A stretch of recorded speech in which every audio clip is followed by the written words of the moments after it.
5월 가정의 달을 맞이해서 지난 어린이 주일과 또 어버이 주일 설교를 이어 오늘부터 다시 성령의 말씀을 전하려고 합니다. 마침 교회 절기력으로 보아도 오늘이 우리 주님께서 부활하신 날로부터 꼭 50일째가 되는 성령 강림 주일이기도 합니다. 여러분, 우리 성도들은 예수님을 믿고 죄 사함을 받아 성령을 받고 살아가는 사람들인 줄로 믿습니다. 그러므로 성도가 성도로 살아가기 위해서는 성령님과 함께 날마다 동행해 가는 것이 하나님의 뜻이죠. 지난 4월 한 달 동안 주일 강단을 통해서 말씀을 전했습니다만, 성도들은 예수님 때문에 우리 하나님께서 보내주신 그 성령을 받고, 아멘, 그 성령을 경험하고, 아멘, 그 성령을 힘입어 세상을 이기고, 아멘, 그리고 성령님과 함께 매 순간순간 사귀며 살아가는 거예요. 그게 성도의 정체성입니다. 그렇게 성도들이 성령님과 함께 생활해 가면 여러분들 안에 어떤 일이 벌어질까요? 성도들의 삶에 놀라운 변화가 내 마음속에서부터 일어나기 시작하는 거예요. 어떤 변화가 일어납니까? 전에는 성령을 따라 살지 않을 때에 내 마음속 깊은 곳에 있는 그 육체의 욕망, 그 육체의 욕심, 그 육체의 지배를 받아서 생활하갔어요. 그러다 보니 내 안에 있는 그 육체의 욕망과 욕심이 나를 지배하고 나를 주장하고 육체가 좋아하는 일들을 열매 맺으며 살아갔더라는 거예요. 갈라디아서 5장 19절에서 21절 말씀의 증언이죠.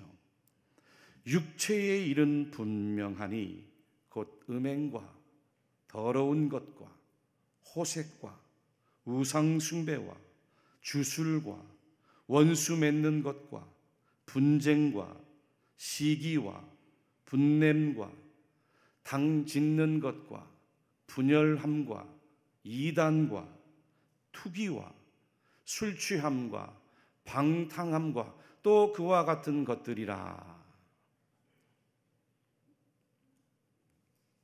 전에 너희에게 경계한 것 같이 경계하노니 이런 일을 하는 자들은 하나님의 나라를 유업으로 받지 못할 것이미요. 하나님께서 우리에게 분명하게 가르쳐 주셨어요. 그런데 성도들이 이제부터 성령을 따라 살아가면 더 이상 육체가 나를 지배하는 게 아니라 내 안에 있는 그 육체의 욕심과 욕망이 여러분들을 지배하는 게 아니라 성령께서 여러분들을 지배해 가시니 당연히 성령의 일을 생활 속에서 해나간다는 거예요. 성령님이 기뻐하시는 열매를 맺고 내 삶의 놀라운 변화가 내 안에서부터 일어나기 시작한다는 거예요. 그 놀라운 변화가 오늘 본문 갈라디아서 5장 22절과 23절 아닙니까? 오직 성령의 열매는 사랑과 희락과 화평과 오래 참음과 자비와 양선과 충성과 온유와 절제니 이 같은 것을 금지할 법이 없느니라. 성령께서 주장하시니 금지할 수 없대요. 이길 수 없답니다. 믿습니까? 성령의 사람은 육체가 아니라 성령의 지배를 받으니 성령의 열매를 맺고 살아갈 수밖에 없다는 거예요. 나는 오늘 과연 성령의 열매를 맺고 사는지, 아직도 예수를 믿노라고 하면서도 그 육체의 지배를 받아 육체의 열매를 맺고 살아가는지 오늘 주시는 하나님의 말씀을 통해 주님의 음성을 들을 수 있기를 간절히 축복합니다. 여러분, 열매라고 했어요. 열매가 뭡니까? 열매는 결실이죠. 근데 이 결실이 그냥 이루어집니까? 결실이 이루어지기 위해서는 시간이 필요해요. 과정이 필요합니다. 그 시간과 과정이 충실해야 열매를 맺고 결실을 맺고 결과가 나오는 거예요. 내가 지금 인생을 살아가는, 그리고 살아가고 있는 과정과 결과와 그 열매가 성령의 열매냐는 거예요. 속일 수가 없어요. 속일 수가 없습니다. 콩 심은데 콩이 나지 팥이 납니까? 팥 심은데 팥이 나지 콩이 날 수가 없는 거예요. 과정이기 때문에, 열매이기 때문에, 결실이기 때문에 충실하게 그 과정을 밟아가는 대로 열매로 드러날 수밖에 없더라는 거예요. 성령으로 살아가는 성도들인데 어찌 음행, 더러운 것, 호색, 우상숭배, 주술, 원수 맺는 것, 분쟁, 시기, 분냄, 당짓는 것, 분열함, 이단, 투기, 술취함, 방탕함의 생활을 할 수 있느냐고요. 그러한 일들이 내 안에 있다면 아직도 육체적인 생활에서 헤어나오지 못하고 있다는 증거죠. 할렐루야. 오직 사랑과 희락, 화평, 오래 참음, 자비, 양선, 충성, 온유, 절제만이 성령으로 살아가는 성도들의 삶의 증거요 열매라는 거예요. 오늘 그 가운데 첫 번째 사랑입니다. 성령으로 살아가는 첫 번째 열매가 하필 사랑이에요. 왜 하나님께서 우리에게 말씀하시기를 성령의 첫 번째 열매로 사랑을 말씀하셨을까요? 우리 하나님이 사랑이시기 때문에 그런 거예요. 요한일서 4장 7절과 8절 말씀에 사랑은 하나님께 속한 것이니 사랑하는 자마다 하나님으로부터 나서 하나님을 알고 사랑하지 아니하는 자는 하나님을 알지 못하나니 이는 하나님은 사랑이심이라. 이는 하나님은 사랑이심이라. 우리 하나님의 절대적인 속성 가운데 하나가, 첫 번째 속성이 바로 사랑이기 때문에, 그래서 하나님께서 만물을 창조하신 것도 그 모든 만물의 생명을 사랑하셨기 때문에 창조하신 거예요. 생명을 창조하실 때마다 성경에 보니 하나님 뭐라고 하셨습니까? 보기에 좋았더라. 보기에 좋았더라. 사람을 창조하시고는 심히 보기에 좋았더라. 사랑의 마음을 전해주시는 거죠. 하나님께서 독생자 예수님을 보내주신 것도 다름 아닌 사랑 때문이었죠. 요한일서 4장 9절에서 10절에도 하나님의 사랑이 우리에게 이렇게 나타난 바 되었으니 하나님이 자기 독생자를 세상에 보내심은 그로 말미암아 우리를 살리려 하심이라. 사랑은 여기 있으니 우리가 하나님을 사랑한 것이 아니요 하나님이 우리를 사랑하사 우리 죄를 속하기 위해 화목 제물로 그 아들을 보내셨음이라. 예수님이 십자가에 달려, 그 성자 예수님이 십자가에 달려 물과 피를 다 쏟아내 주신 것도 우리를 사랑하셨기 때문에. 믿습니까? 두 번째 본문인 요한복음 15장 9절과 10절 말씀에도 이렇게 말씀하셨습니다.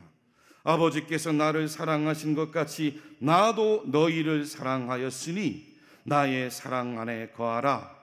내가 아버지의 계명을 지켜 그의 사랑 안에 거하는 것 같이 너희도 내 계명을 지키면 내 사랑 안에 거하리라.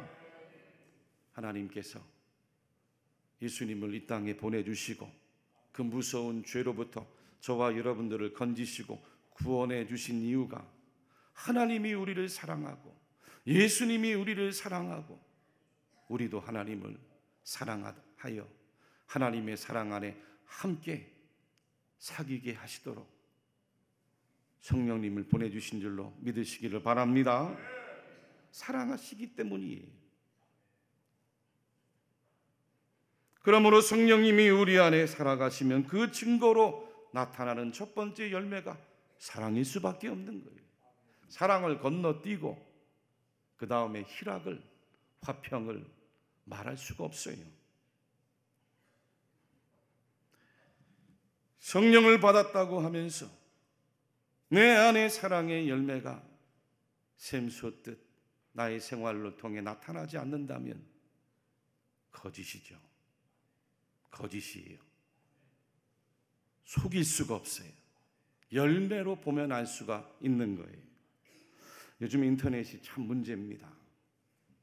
교회 안에도 인터넷이 얼마나 무분별하게 확산이 되는지 성도들이 인터넷을 통해서 이런 목사 설교 듣고 저런 목사 설교 듣고 이런 선교사 설교 듣고 저런 선교사 설교 듣고 그 설교의 신학이 뭔지도 분별이 안 되면서 얼마나 무분별한지 몰라요.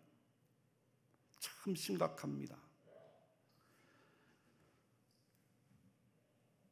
요즘에 소위 성령 은사주의 운동을 한다고 하면서 빈야드라든지 신사도 운동과 같이 신유, 방언, 예언, 사람을 쓰러뜨리고 직통 계시를 받는다고 하면서 하나님의 음성을 듣는다는 분이 많이 있습니다.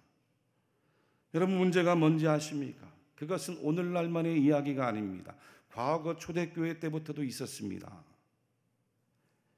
소위 영지주의라고 자신들만이 특별하게 은밀하게 알고 있는 우월한 영적인 지식이 있다는 거예요. 그 지식을 알지 못하면 구원을 받지 못한다는 거예요. 나에게 있는 그 특별한 영적인 지식을 가지고 다른 사람들을 판단하고 정죄하고 우습게 여기는 거예요.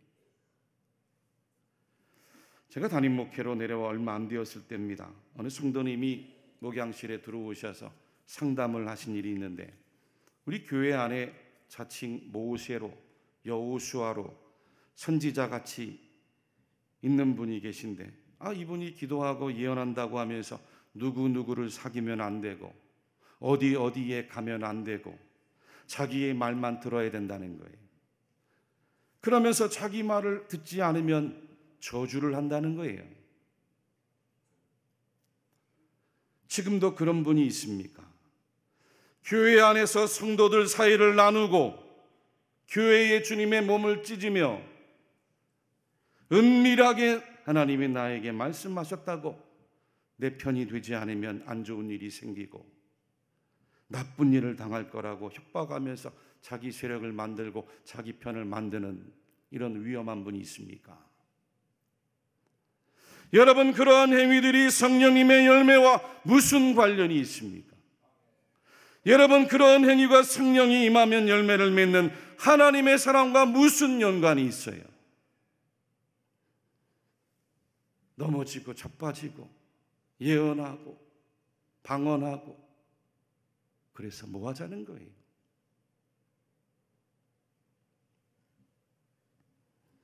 성령님은 여러분들을 하나님의 사랑을 깨닫고 여러분들이 자발적인 의지를 가지고 하나님 말씀 앞에 순종하기까지 기다리시는 분이 여러분들을 억압하는 하나님이 아니세요. 인격의 영이세요. 참으시는 하나님이세요. 긍휼히 여기시는 하나님이세요. 여러분, 주님은 절대로 여러분들을 로봇처럼 이리 가라 저리 가라 누구 만나게 하지 말라 누구를 만나라 하는 분이 아니에요. 여러분들이 자발적인 의지로 하나님을 사랑하고 말씀에 순종하기까지 기다려주시는 분이에요. 성령이 임하면 자기 안에 있는 죄를 바라보고 정화를 시키는 거예요. 성령이 임하면 말씀의 조명이 빛이 되어서 하나님의 말씀을 내 안에 깨닫는 거예요. 성령이 임하면 그 하나님의 뜻에 자기의 뜻을 일치를 이루어 결국에는 이웃을 향한 열린 공간으로 나아가게 되더라는 거예요. 성령이 임하면 남을 판단하는 게 아니라 자기를 판단하고 자기를 말씀 앞에 쳐서 정화와 조명과 일치를 통해 예수 그리스도를 닮아 살아가는, 할렐루야, 하나님의 사람들로 자기가 변화되는 거예요. 믿습니까? 그래서 성령님은 열매라고 했어요. 열매는 시간이 필요합니다. 과정이 필요한 거예요. 그 과정과 시간이 충실해야 돼요. 씨를 뿌리는 과정이 필요합니다. 뿌리가 땅에 내리는 과정이 필요합니다. 하늘에서 햇빛을 받는 과정이 필요하고 비가 내리는 과정이 필요하고 사람의 돌봄이 필요한 과정이 필요한 거예요. 그렇게 줄기와 가지의 꽃을 통하여 과실이 맺는 과정이 기다림의 시간으로 충실한 결과가 바로 열매인 것입니다. 우리 신앙이 바로 그와 같은 거예요. 성령님은 그렇게 여러분들의 신앙을 다루어 가시면서 예수 그리스도의 형상을 닮아가는 성도들로 자기 완성을 삶의 열매를 통해 이루어 가시는, 완성해 가시는 좋은 분이십니다. 믿습니까? 여러분 잊지 마십시오. 예수님 믿고 구원받는 건 단 한순간일 수 있지만 내가 예수 그리스도의 형상을 닮아 성화를 이루어가는 과정은 한순간에 일어나지 않아요. 우리의 평생을 통해 성령님과 함께 동행해 갈 때에 하나하나 변화를 이루어가고 열매를 맺어가고 주님을 닮아가는 거예요. 그래서 사랑은 열매입니다. 성령님이 주시는 첫 번째 열매로 등장할 수밖에 없습니다. 예수님 따라 평생을 배워가는 것이야말로 바로 사랑이기 때문인 거예요. 할렐루야. 이 류시와 시인의 시집 가운데 사랑하라 한 번도 상처받지 않은 것처럼 나오는 글이 있습니다. 나는 배웠다. 다른 사람으로 하여금 나를 사랑하게 만들 수 없다는 것을. 내가 할 수 있는 일은 사랑받을 만한 사람이 되는 것뿐임을. 사랑은 사랑하는 사람의 선택에 달린 일. 나는 배웠다. 내가 아무리 마음을 쏟아 다른 사람을 돌보아도 그들은 때로 보답도 반응도 하지 않는다는 것을. 신뢰를 쌓는 데는 여러 해가 걸려도 무너지는 것은 한순간임을. 삶은 무엇을 손에 쥐고 있는가가 아니라 누가 곁에 있는가에 달려 있음을. 나는 배웠다. 우리의 매력이라는 것은 15분을 넘지 못하고 그 다음은 서로를 알아가는 것이 더 중요함을. 다른 사람의 최대치의 나를 비교하기보다는 나 자신의 최대치의 나를 비교해야 함을 나는 배웠다. 삶은 무슨 사건이 일어나는가에 달린 것이 아니라 일어난 사건에 어떻게 대처하는가에 달린 것임을. 또 나는 배웠다. 무엇을 아무리 얇게 베어낸다 해도 거기에는 언제나 양면이 있다는 것을. 그리고 내가 원하는 사람이 되는 데는 오랜 시간이 걸린다는 것을. 사랑하는 사람에게는 언제나 사랑의 말을 남겨놓아야 함을 나는 배웠다. 어느 순간이 우리의 마지막 시간이 될지 아는 사람은 아무도 없으므로 두 사람이 서로 다툰다고 해서 서로 사랑하지 않는 게 아님을 나는 배웠다.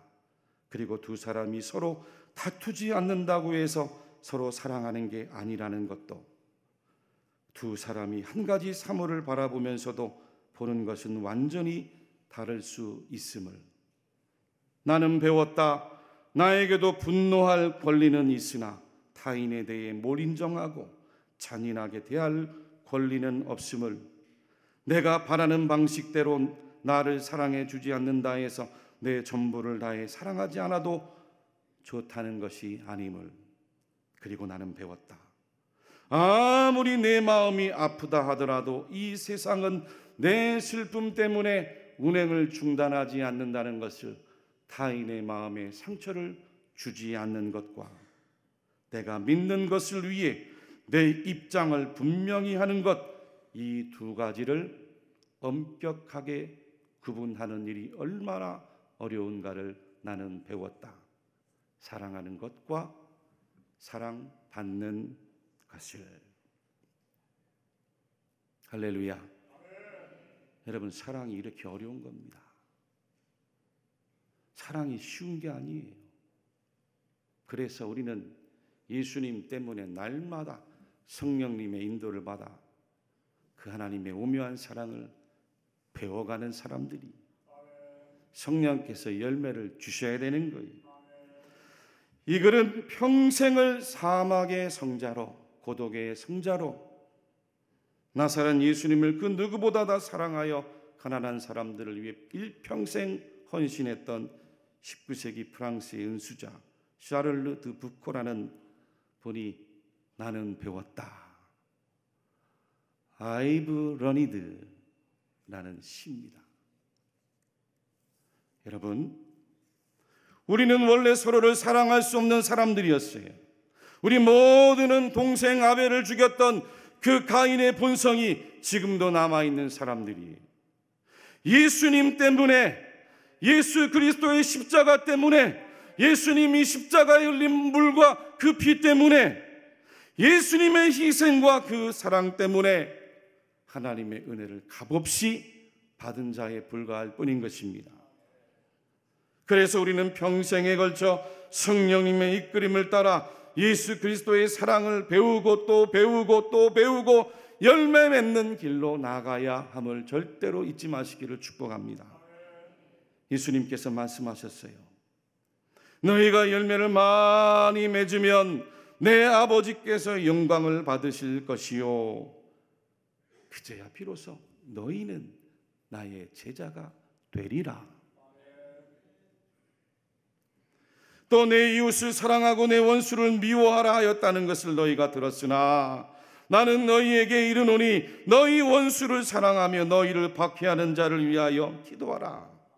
이같이 한즉 하늘에 계신 너희 아버지의 아들이 되리니 이는 하나님이 그 해를 악인과 선인에게 비추시며 비를 의로운 자와 불의한 자에게 내려주심이라.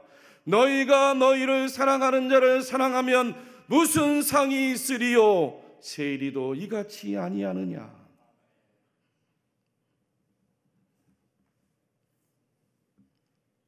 또 너희가 너희 형제에게만 무난하면 남보다 더하는 것이 무엇이냐? 이방인들도 이같이 아니하느냐? 그러므로 하늘에 계신 너희 아버지의 온전하심과 같이 너희도 온전하라. 우리 주님의 말씀이죠. 평생을 율법주의자로 살았던 사울이 예수님을 다메섹 도상에서 만나 뵙고 그 주님의 사랑을 깨달은 다음에 성도들이 어떻게 평생에 걸쳐 이 사랑의 열매를 맺고 살아가야 될지 위대한 고백을 고린도전서에서 했죠. 고린도전서 13장 말씀을 우리 같이 한 목소리로 함께 읽겠습니다. 내가 사람의 방언과